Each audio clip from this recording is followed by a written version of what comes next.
With all the craziness going on in our world, do we really want to know what's going on behind the scenes? How much should we know what's happening in the world around us? And how much do we just trust the Lord on this slice of fresh bread?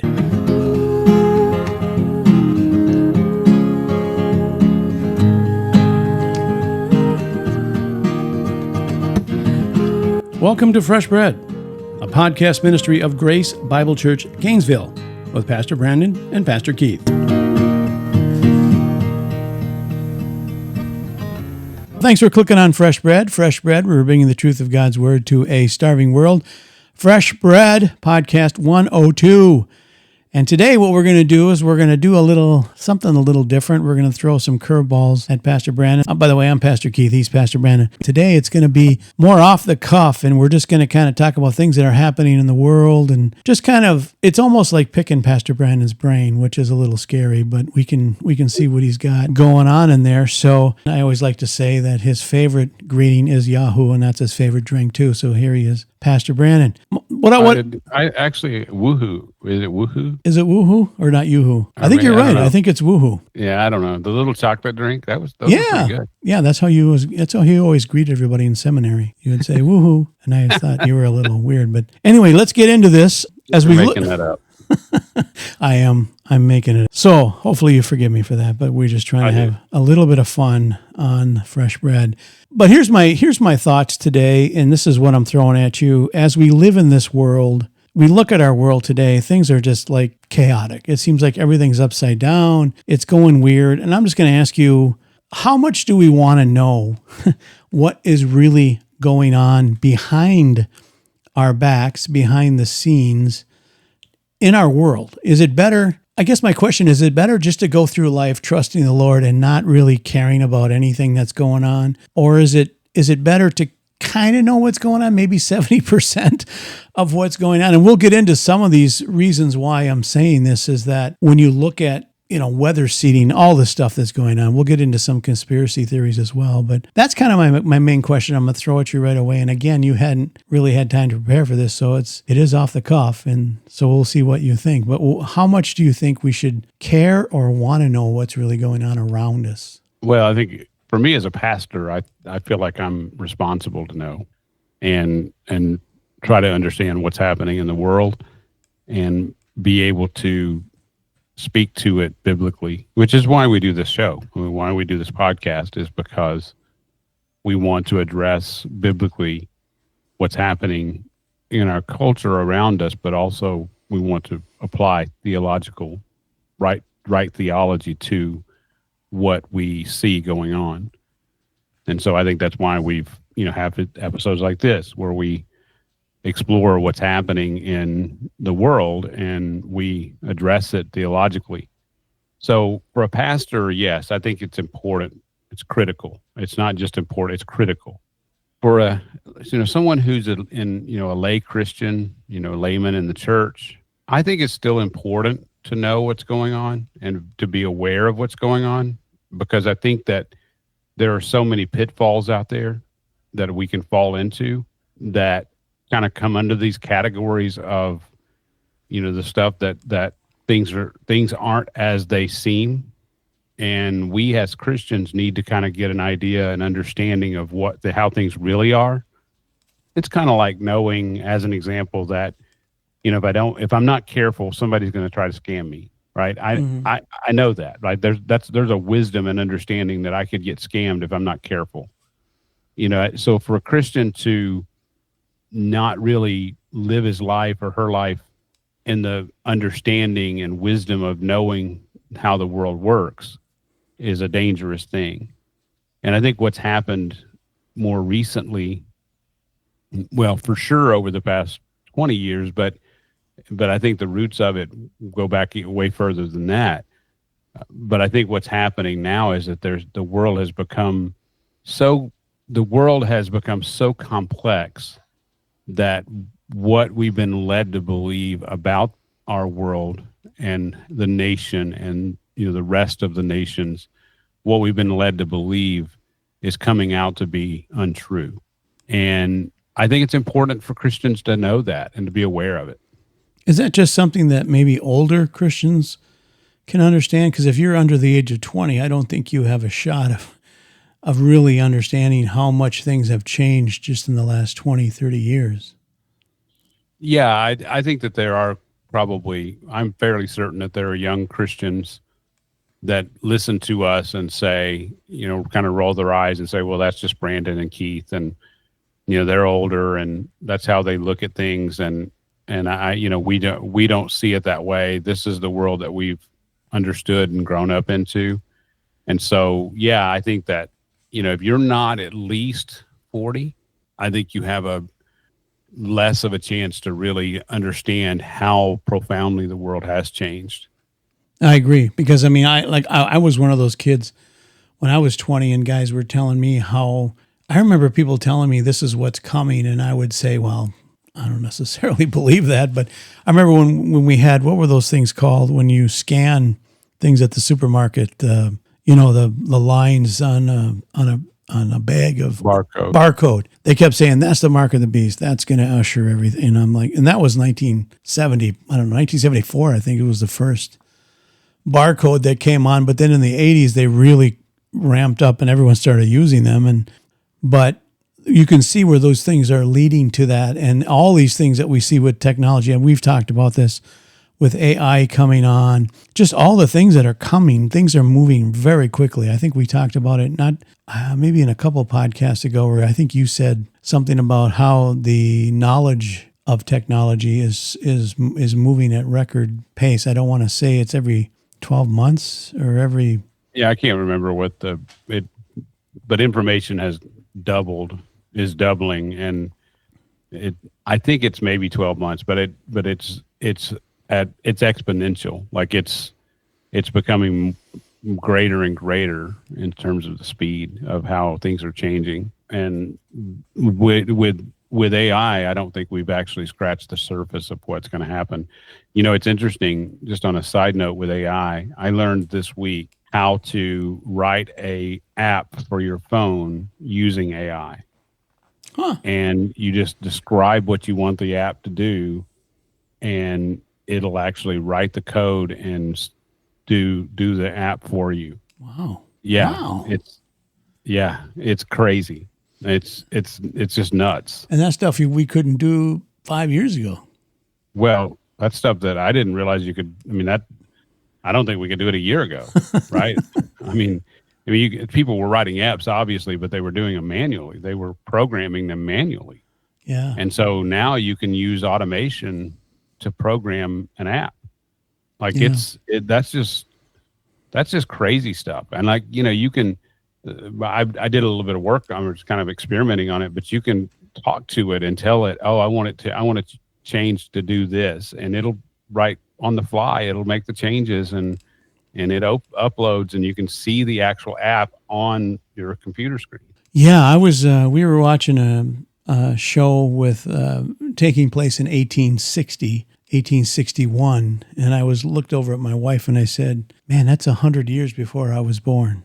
And these people were going around in the horse and buggy, and that's how they were moving around, and by train and by boat. And I'm thinking, in that 100-year span from that 1861 to 1961, just think of how much things changed. And then from 1961 to 2025, things are just exploding. And I know, like we were talking about, if you're under the age of 20, you kind of were born into this. All these things, cell phones and computers and these things were all already there. Whereas you and I, when we were born, they weren't there. These things all came, and how they've changed our life. I remember when I was a young man, this was probably in the 70s, they kept talking about how the Commodore computer came on the scene. I thought, why would you ever want a computer? But now we can't live without them. So, and it was before the internet. That's how old we are. We were born before the internet. Kids grow up now, they see it. So, but getting back to my questions, though, we have all these things going on, and the reason I was bringing this up is we want to live healthy lives. This is something that's very important to you. I know you've preached to me about this a lot, is living a healthy life and eating well and all this stuff.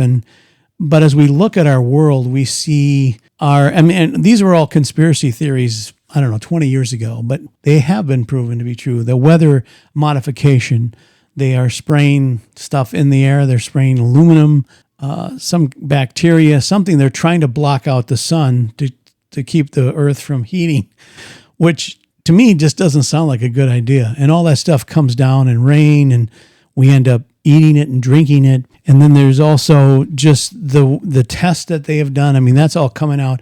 Trump has released all these CIA documents, and we're finding out they've done these experiments where they've sprayed bacteria in San Francisco and in St. Louis as well to see the effects that they do. We kind of touched on it in one of our podcasts where there was this fog that has engulfed most of the country this winter and this spring, where people have smelled weird smells, and there's weird substance on their windshields, and people are getting sick. And so what are they doing? We don't know. But that's what I mean. How much do we want to know that, let's say they are doing something, they are spraying something, we really can't do anything about it? Or do we want to know so that we can take precaution to do whatever we can to be healthy? Well, yeah, I mean, so it's interesting because, yes, I have been more focused on health, so really since I've had some, major health problems myself. And so I've been forced to really pay attention to it, and, to really try to be as disciplined as I can in my diet and exercise, and understanding the things that are impacting my body, whether it's, water that's, that's not good for you, like that has plastic particles in it, and whether it's, for me, the big one now that I'm trying to deal with is seed oil, trying to avoid seed oil as much as I possibly can, because I think that's part of the issue. So I say all that to say, yeah, I've actually had to focus on health, and I don't want to make it that, like the Lord, the spirit of, the spiritual side of things definitely outweighs the physical side of things.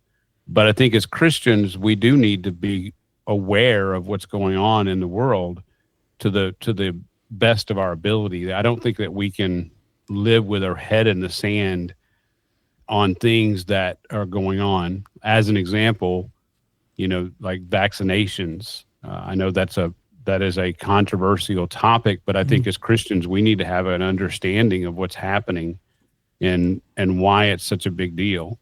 That's obviously the COVID vaccine, but also, even just the childhood vaccines that they're using. So I think we do need to have an understanding of the dangers and the challenges that are there in terms of, things like that are happening, like cloud seeding. Yeah, I don't know. I mean, I don't know that we can do anything about it necessarily, although the more people who know what's going on, the more likely that they can, make changes politically, I guess you could say. But I'm a big proponent of educating yourself and knowing what's going on, and being able to apply theology and an understanding of right doctrine to what's going on, so that you can make good decisions for you and your family. And that's what I'm trying to do. I mean, in terms of, and I'm responsible, you are as well, but we're both responsible for the well-being of the church. And, it's so we want to do our best in that way too. So we need to be as informed as possible, and in as many areas as possible, to be able to apply biblical wisdom to those areas. And so how do you respond to the things that are happening? Well, you need to know about it. And I think I don't think we can have our head in the sand. How much do you think that COVID hurt our confidence in government and what our government tells us is the truth or not the truth? Do you think it hurt or helped? Well, I mean, it hurt. I mean, there's no doubt about it. It hurt because the government, it's demonstrable. It can be proven that the government lied about several things when it comes to COVID. And those things open the door to understanding that the government has lied about more than that.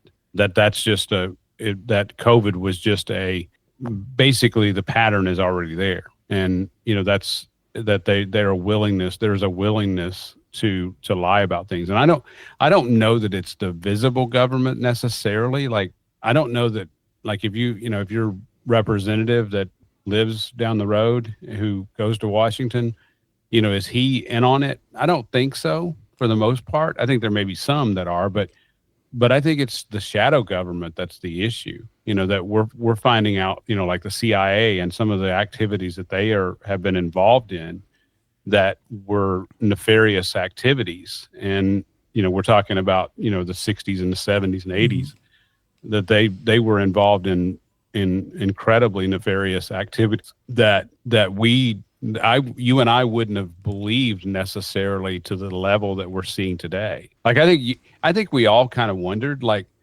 the JFK stuff, like, did the government do something there, and what was going on? And I think we've all kind of wondered that, but to the extent that we're seeing it and it's coming out to be true, that there's stuff that was going on that shouldn't have been going on. Like, I prior to COVID, I basically trusted the government. I didn't have any major reason not to. And definitely prior to 2000, I would say that. I think the first kind of question mark came with the World Trade Center attacks and the war in Iraq. That was kind of the first chink in the armor for me, that I began to go, wait a minute, something's not quite on the up and up here. And so, the whole weapons of mass destruction and that sort of thing. And so I think COVID just really reinforced that. But I would also say even January 6th has happened, and what happened with January 6th and how it was characterized in the news and, with the news media. I think that was created big question marks as well. Yeah, I agree. And also, I think what happened to President Biden, and they were saying that he's fine, there's nothing wrong with him.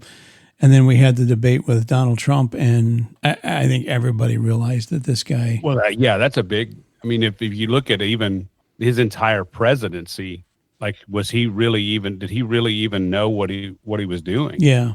Like, at this point, I'm not even sure.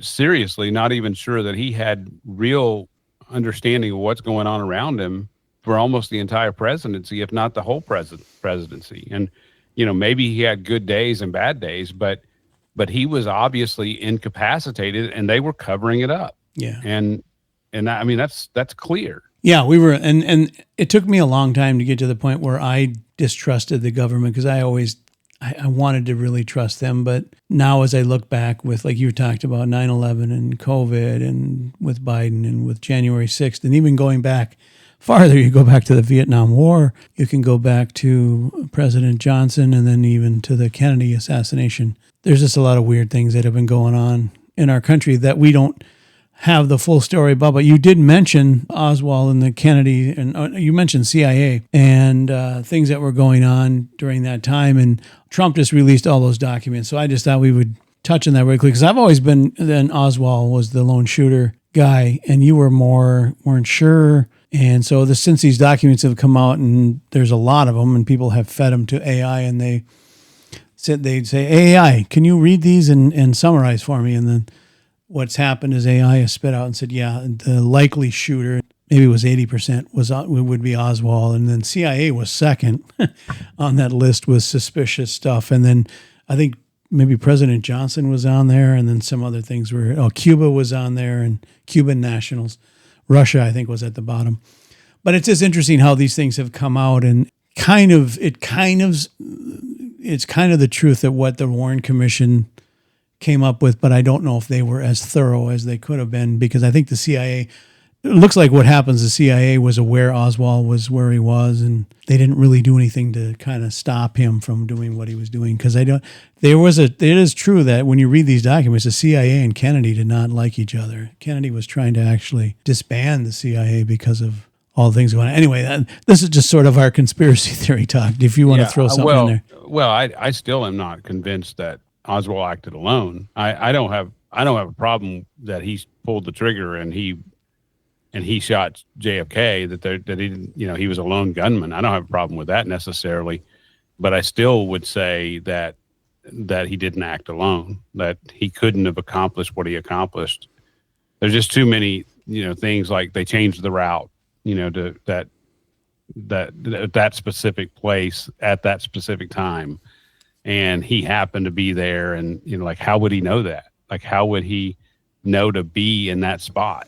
And there's just those kind of coincidences, if you will, that make me think that it's still, and I think it's still very likely that somebody else was involved, and the CIA fits. They had motive, like you say, that they didn't like Kennedy, and Kennedy was getting ready to, put the kibosh on him, and so I can see that there's motive there to get rid of him for sure. Yeah, you and I disagree on that because I really believe that was Oswald. But you think he acted not just alone, as in the lone gunman, but he came up with this whole thing? Yeah, I do. I think he was a nutcase. I think he was a fruitcake. But here's the thing I don't know is that when he was in Russia. And so he had CIA connections prior, right? Well, yeah, and he was in Russia, and they may have, I don't know, programmed him. I don't know anything about that. But here's what I think is the reason he knew the route that Kennedy was taking is that this was not a good idea. But they put it in the paper. They printed his route. Well, Oswald read it, knew that he was up in the same building he's going right by it. Anyway, these are fun things to think about, but I just said when these documents came out, I was kind of ready to say, well, you were right, Brandon. There was 4 shooters, and there was 2, but it's come out that it is really Oswald. Oswald's the guy that did it. I mean, there's just no. Yeah, I don't have a problem with that. I still think he didn't act alone. Like he didn't plan it, and like he had help planning it. And that he had direction in doing it. That's what I think. And in April of 1963, Oswald tried to kill retired U.S. Major General Edwin Walker. So I mean, he shot through a window less than 100 feet away as Walker sat at a desk in his Dallas home. So he's a nutty guy. Yeah. So he was that kind of guy. Like he was trying to do something. But why didn't they arrest him at that point? There was no evidence. He wasn't caught. There was no evidence. And in fact, it wasn't until after the JFK assassination that his wife, Marina, testified before the Warren Commission that he had told her that he had attempted to shoot Walker. So there was no evidence or anything. He didn't leave behind any evidence. And so they didn't know who did it. And, Walker wasn't hit. So, but anyway, it came out later that that's what he had done. So, but this is the thing I agree with you with, is if the CIA was aware that he was there, and they did, the documents prove that they knew he was working in that building when Kennedy was there. They should have taken more precaution and protection with Kennedy that he was there. They should have had somebody actually walk up to him and say, "Hey, Oswald, can we talk to you while the president drives by?" But no one did that. So, but I don't know. It's just these are the questions I'm asking. What is it? How does it benefit us if we know the truth, right? Or should we just say, look, that was 60-some years ago. Should we just let that go and move on? Well, I don't know that our lives are going to improve or change one way or the other, knowing like it's all of a sudden going to change the way we look at things or look at what happened in the past. But I think that going forward, that we should, there should be a wisdom that comes with, like, I need to take things with a grain of salt, so to speak, that I can't just trust what the media says or the government says because they say it. Like we used to have this kind of, I know you and we had this kind of, if the government said it, then it must be right. Yeah. If I need fluoride in my drinking water, then the government must have done the testing to know that that's what we need. Yeah. As an example, and they've come to find out now that fluoride is harmful and not good. Mm-hmm. If they say that we need to be vaccinated for all these different diseases, I just need to trust them that they're right. And I think as Christians, we need to take those things with a grain of salt now and make our own decisions, because we can't trust those things. We can't trust that the government's has our best interest in mind. And I think that this whole Oswald thing is, knowing those things, I think it helps to know that, I have to live a life that, that I'm responsible for my life, and I can't just put it in neutral and put my head in the sand and say, yeah, the government's got it, and I just need to trust that's just not how we should live as Christians. Yeah, how devastating would it be if we found out that, let's say, Lyndon Johnson planned the Kennedy assassination, and let's say the government planned 9/11, it was all a plan, and let's say the Apollo landers never landed on the moon, that was all fake. Like, how much would that devastate everybody? I mean, I'm not saying none of this was, I really believe that we landed on the moon. And Johnson is one of those slimy characters where you don't know what he had to do with the Kennedy. He really wanted to be president. But anyway, I'm just asking you that question.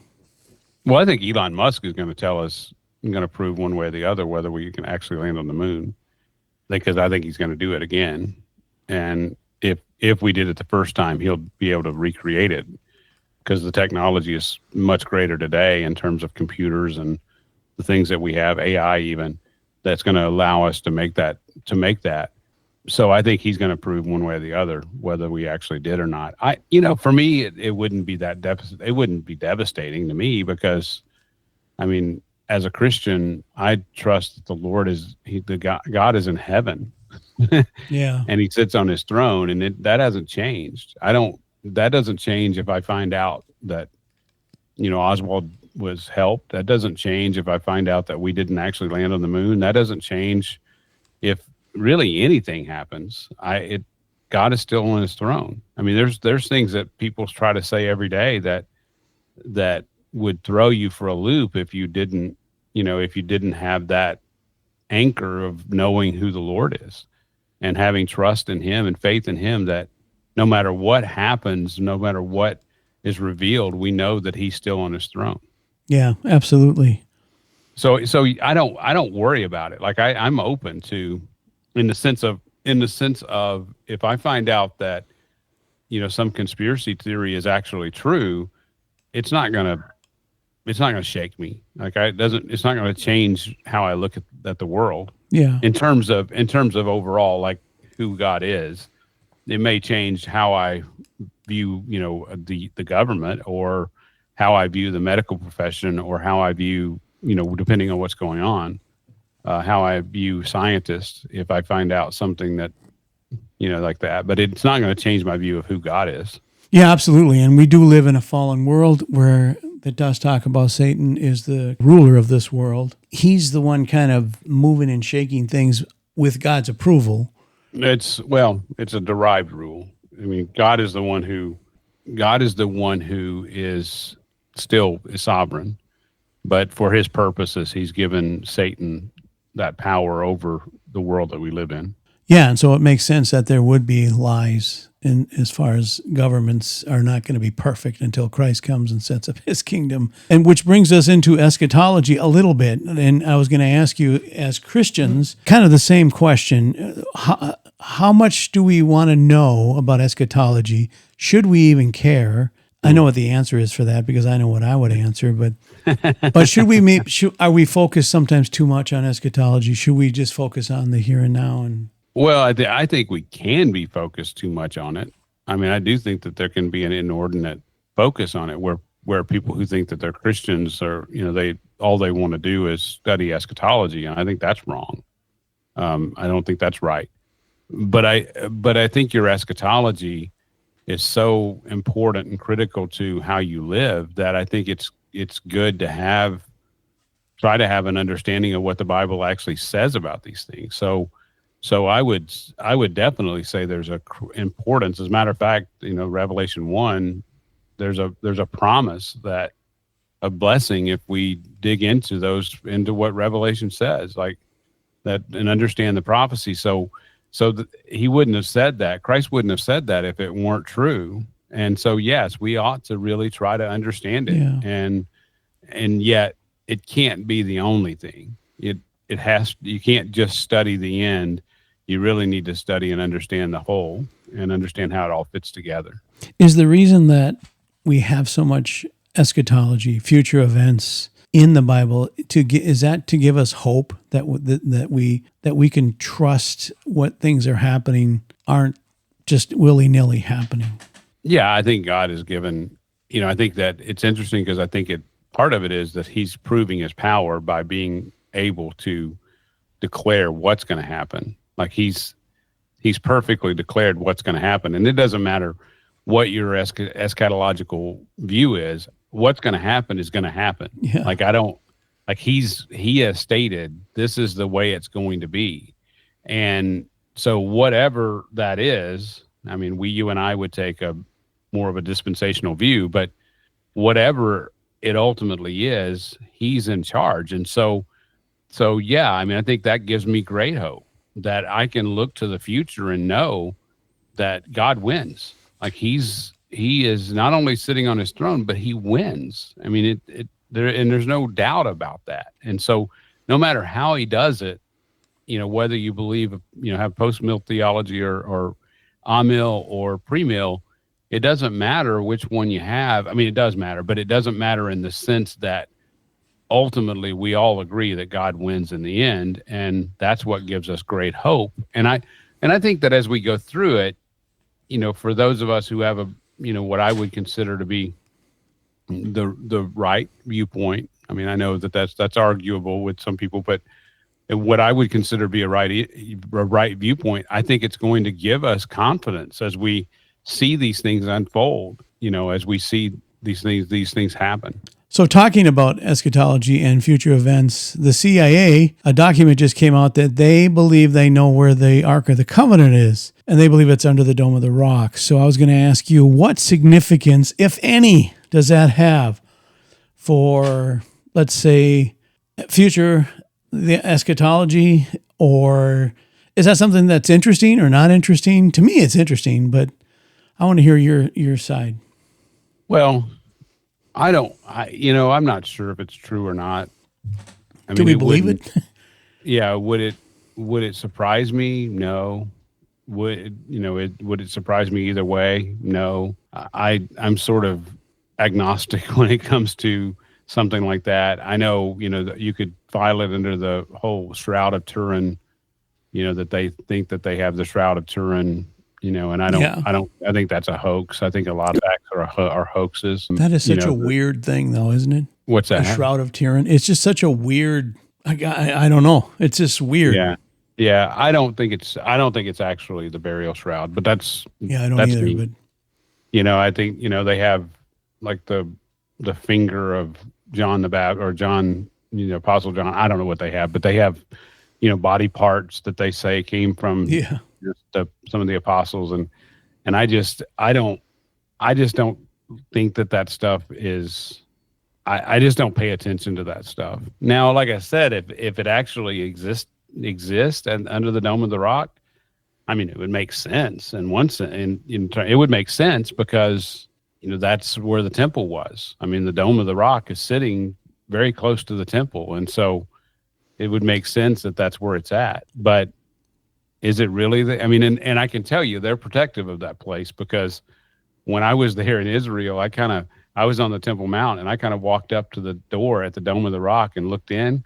It was actually it was open, and I walked up, and they were real quickly came and shut it. Oh, whatever's in there, and I'm sure that you wouldn't be able to see anything like the the Ark of the Covenant is probably not sitting in wide open space, but it's buried. But yeah, I mean, it wouldn't surprise me one way or the other. What does it mean for us, though, who are pre-mill, that believe that there will be a third temple? How does that fit in? Does that fit in at all? I'm not sure. Would they put that in the Holy of Holies? Quite possibly. I mean, I'm just saying, imagine that, how amazing that is if they... here's my thought, and I just think that the Jewish people know where that is, and they may have it somewhere already, but they are desperately trying to build that third temple. To me, it's weird when you hear things like this come out. How does it prove that we're in the end times, or is it just a coincidence? Or there is no coincidence word in the Hebrew language, but it's just weird how all this stuff seems to be coming out. Like the next thing you will hear is they found Noah's Ark, or here it is, or that would be amazing too. I mean, they have people have tried to claim that already. So it's not a. I mean, again, with when it comes to artifacts, I take a healthy dose of, yeah, we'll see. Yeah. Especially in those ways. Now, they have found artifacts that do fit the biblical narrative, and that are legitimate for sure. And so, that happens for sure. But in terms of what the claims that people make, unless we actually see it and can prove that it's not some sort of reproduction, like we find the Ark of the Covenant and it's clear that that's what it is, then I would definitely believe it, I would think. But I don't, I just try not to get tied up in the knots over stuff like that, because it's just not worth really a lot of my thought process. I don't, it's kind of fascinating in one sense that it's possible, and you kind of think through the possibilities, and I get that. But in terms of, spending a lot of time thinking about it, I don't think a lot about it. Yeah. I mean, the reason I brought it up is because we're looking at eschatology, and if they build out their temple, that would fit so perfectly well. But I guess we'll just have to wait and see if it actually is true that's what they have. Yeah, for sure. And it would fit. I mean, it would fit, our eschatology if it actually did exist. Now, like, if it doesn't exist, it doesn't change what I think of what the Bible says. So no, but I guess that's my point, is that it might reinforce something that I believe. I mean, as an example, the archaeological digs that were done around Jericho, the walls and fell down. I mean, that's encouraging to know that the archaeology actually fits the narrative. And things like there's a stone that actually is that's inscripted, that has speaks of the house of David. And it was the first time that they had proven or archaeology had even shown that there was a guy named David. Yeah. And he was the king. And so those things are encouraging, and I'm thankful for them. But I just don't think that for me personally, I'm just not going to spend a lot of time worried one way or the other, like whether they find stuff that proves it, because I already believe it. Like, I already believe they don't have to find the Ark of the Covenant for me to believe that it actually existed.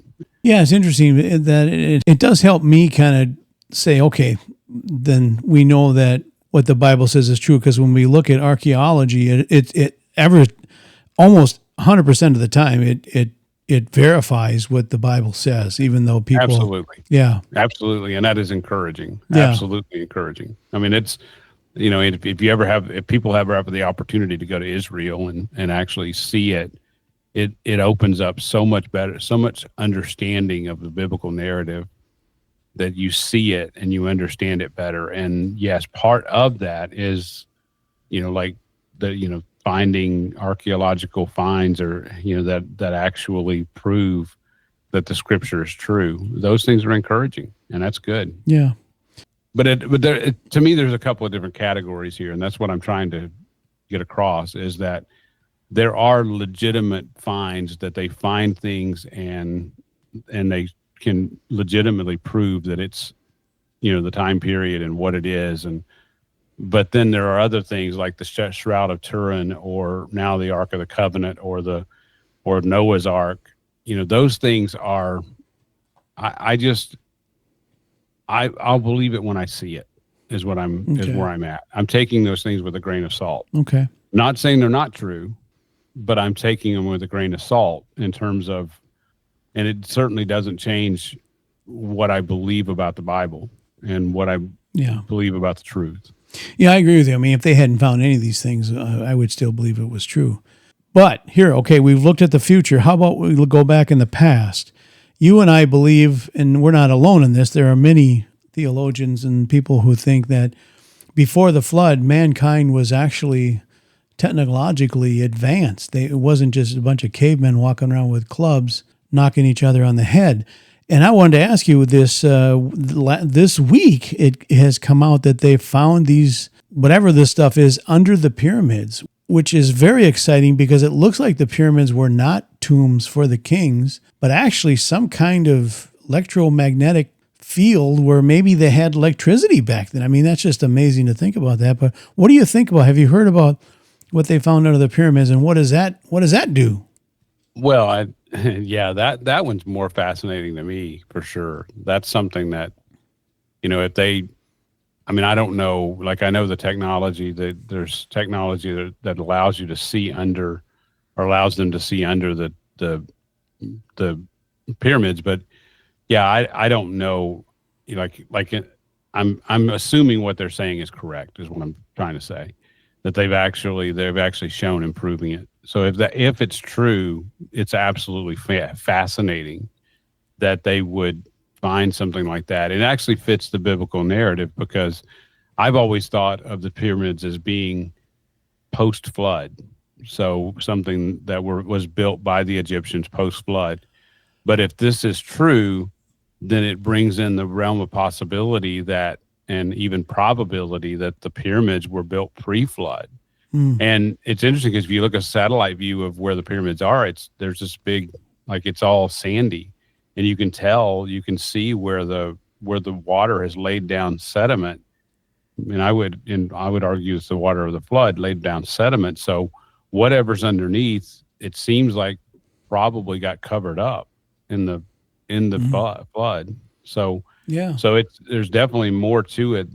There seems to be more to it than what we believed, that, or what meets the eye. So yes, that's very, very, very interesting to me. Yeah, and if you look at more conspiracy theories to throw at you, but like Tesla was experimenting with some kind of tower that would tap into the Earth's magnetic field, where he was gonna he proved that it was true. He had a light bulb somewhere in New York, and he turned this thing on, and it lit up the light bulb. There were no wires, nothing was connected. It was all done through the air. And that was going to revolutionize the world. But Westinghouse and all these other companies sort of wanted him run out of business, because they wanted what they wanted, so they could make $1 million off it. So, and it somehow, Tesla's stuff all got lost. All of his documents got destroyed.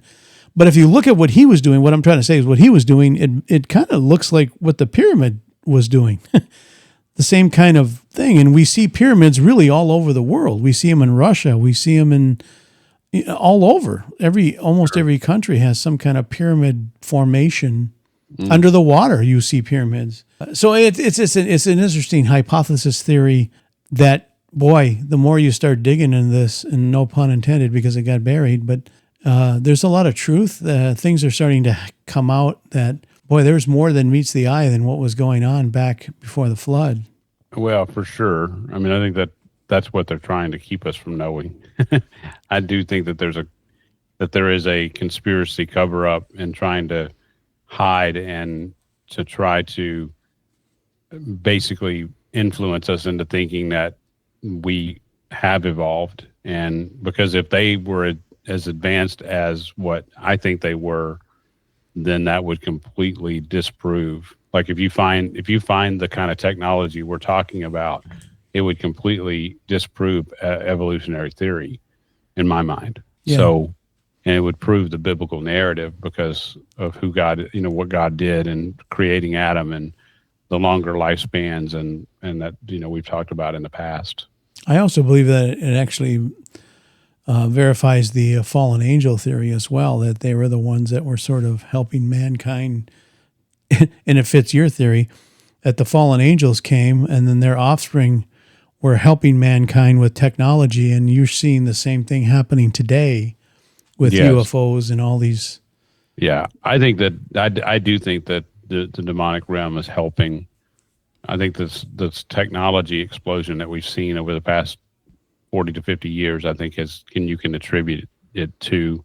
It can be attributed not just to human ingenuity, but that we've been helped in doing some of these things. And AI is really evidence number one in my mind. Like what they're doing with AI is incredible. Yeah. Like where did this come from? How did we get to this point? And why was this, this huge jump in understanding that allowed for that? And I'm convinced that the demonic world is involved. So yeah. So as we hopefully this was fun for you guys, because it was fun for me. I got a little excited at times and drooled on the microphone, but that's kind of, I enjoy this kind of conspiracy theory stuff, and just all the things we're seeing in our world today seem to be pointing to we are living in the end times, and there's a lot of things happening that is going to accelerate, and all this things that we're going to see. I don't know. We're looking at things from a biblical perspective. We're seeing these things playing out in our very eyes, and it's just exciting. And like Pastor, we were saying too, we can't base everything on it, because how do we know what's true and what's not true? Is the CIA telling us the truth that they know where the Ark of the Covenant is? We don't know.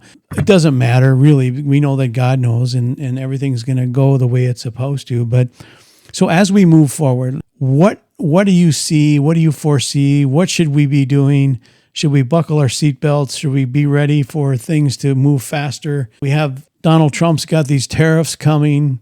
All the prices are. It looks like everything's going to go sky high if it goes through. But will it? Maybe it'll be good in the long run. Short run, not so good. Long run, maybe good. You're kind of a health guy, financial guy. You're kind of all these guys. So what do you think? What are you foreseeing? I try to have understanding in a lot of different areas. Yes. Yeah, you do. So, you mentioned the tariffs.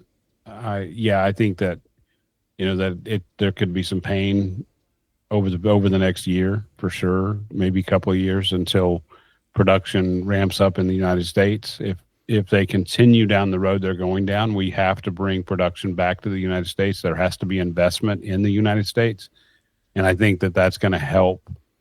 It's going to help employ people. I think that's going to help the economy, but there may be some pain in the transition. And part of that pain could be things like paying 25% more for a car than you did, it's just in April, the cars all go up, and that's a pain point. But I think eventually I trust that our productivity will overcome that, and that these foreign companies will begin to pour money into the United States in order to invest in our workforce. And I think that's important. And so, that's the theory that Trump is working off of.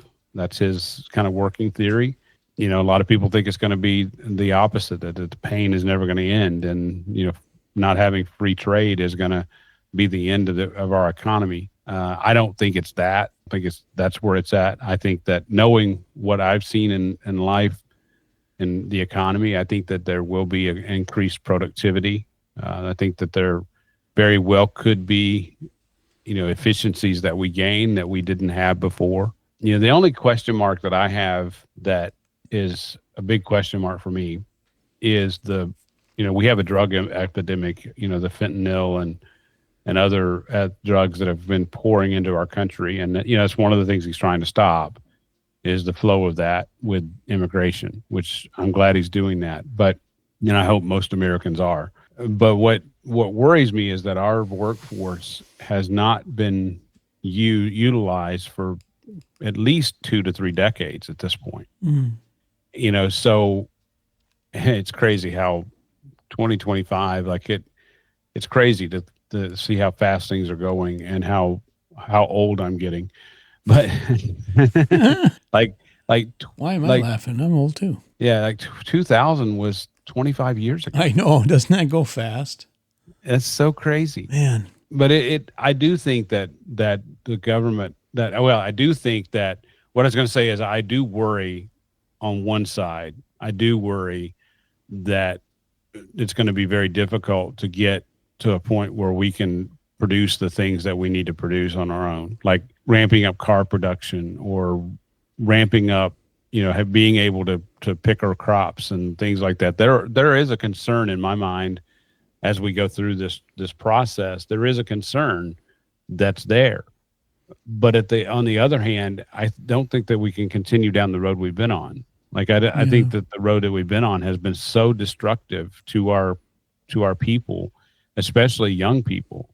And because it's almost impossible at this point for a young person to find a job that pays enough to actually do the things that were taken for granted even a generation ago. my kids are going to have a very difficult time being able to purchase a home. I purchased my first home when I was 27 and my wife was 21. And so, but to do that today is very, very difficult. And some people, never will never get there. And I think that's problematic to live in a country of so much promise, yet you have people who can't do, something like buy a home, be able to work and buy a home. So I'm hoping that will be, that this will correct that. Does that make sense? Yeah. I mean, I think you're right. I think and we don't know if these tariffs will actually go through because of, they talked about I think it's April 2nd they kick in. So, but who knows what'll happen. We're recording this, I think, on the 28th of March. So we'll see when this happens, if it happens. And if it does happen, like you said, I think it's going to have to tighten the belts a little bit. And if you want to buy a used car or a car, I would do it before you heard this, because I guess, I don't know how much 25% goes up with a car cost, but well, I mean, if a car is 30,000, what is that? Well, it would be 7,500. Oh, that's not bad. That's only 37,000 instead of 30. Yeah, but it's already 30,000 is already too high. Yeah, I agree. So it's funny because when I was growing up, I wanted it. When I graduated college, I bought my first truck, and it was a really, really nice truck, top of the line. I splurged and bought it. Really loved that truck, by the way. And it was like 21,000. Today, a top of the line truck at the same level would be 70,000. Oof. Yeah, that's wow. Yeah, so that's car prices have gone up so drastically. Matter of fact, my dad bought a 1978 GMC pickup for, I want to say, $4,000. And he thought that was that was incredibly expensive for him. So just to put it in perspective. So yeah, they say even used cars are going to go up because people aren't going to be able to afford new cars. So we've already seen that with COVID. But they say we're going back to the COVID kind of used car thing. Yeah, we've seen it with COVID, but we've also seen it, we're seeing used cars, like the average age of a car today is much greater. I think it's somewhere around 11 or 12 years is the average. You can check me on that, but I want to say it's the average car has been on the road at least around 11 to 12 years. Wow. And that's the highest it's ever been. Now, part of that is because cars, they're making them with better quality and they last longer. I mean, I can get 250,000 miles out of a car. When I was growing up, 100,000 miles was kind of the gold standard. If you can get 100,000 miles, that was kind of what people wanted to have, to get to that level. And so before they replaced them, well, now it's, 250, 300, that people can get out of a car. So the cars are, do have better quality that way.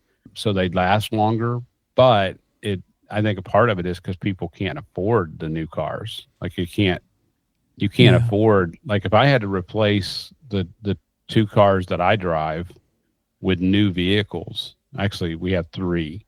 We have an old Civic and I have an Avalanche and Angie has a car, Mazda. And if I had to replace all three of those with new vehicles, I mean, it would cost me $1,500 a month, in payments probably. Yeah. So, I mean, it's just crazy how expensive they are. So yes, when we talk about the tariffs, it's definitely going to be painful. But I think it's necessary because I think the direction we've been going is not a good direction and we need to try something else. Yeah. We'll see what happens, right? Yeah. So buckle up. Yeah. I have a lot of confidence that we're going to overcome and that productivity in the United States is going to overcome, and the fact that we'll be able to build products in the United States that we need, and it'll create jobs. I have confidence that Trump is right about that. So, yep, he's Brandon Phillips, and he approves that message. So, sounds like you're running for office. But I agree with you. I agree with you. I think it's good. So, okay. Well, hopefully this was informative, and it was a little odd. It's not like our usual show, but I just wanted to pick your brain on many things, and hopefully it wasn't too painful. Well, it was fine. And, it always remind me of that. What's that movie? Spaceballs. Remember that one? They're in the desert, and they have the pick. The giant pick, and they're combing They're combing the desert, and he's got a pick. Mel Brooks. Mel Brooks' humor. Mel Brooks. Oh, man. So you picked my brain. I picked your brain. I'm combing your brain. You're combing my brain. There's still a lot in there. She's functioning good. Yeah, I hope so. Are you taking ginkgo biloba? What is it called? Ginkgo biloba? No. Something for the brain? And I probably need to. My short-term is just terrible. Yeah, I've noticed that, but...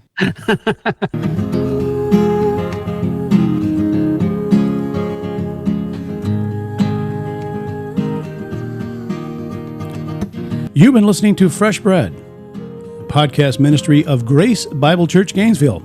For more information, go to gracegainesville.org. And thanks for listening.